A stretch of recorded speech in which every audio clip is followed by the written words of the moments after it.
मुंबई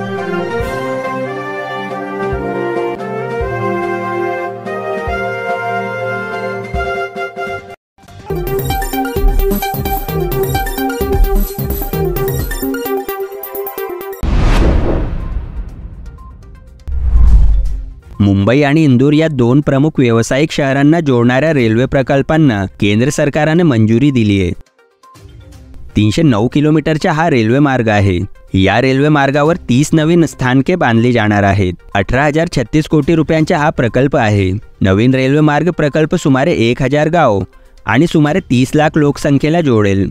2028 ते 29 पर्यंत हा प्रकल्प पूर्ण करण्याचे उद्दिष्ट आहे। महाराष्ट्र आणि मध्य प्रदेशच्या 6 जिल्ह्यांच्या या रेल्वे प्रकल्पात समावेश आहे। इंदोर आणि मनमाड दरम्यान प्रस्तावित रेल्वे मार्ग थेट संपर्क सुविधा प्रदान करेल, त्यासोबत प्रवासाची गतिशीलता सुधारेल। या भागातील लोकांच्या रोजगार आणि स्वयंरोजगाराच्या संधी वाढतील। Bureau report, NDT news.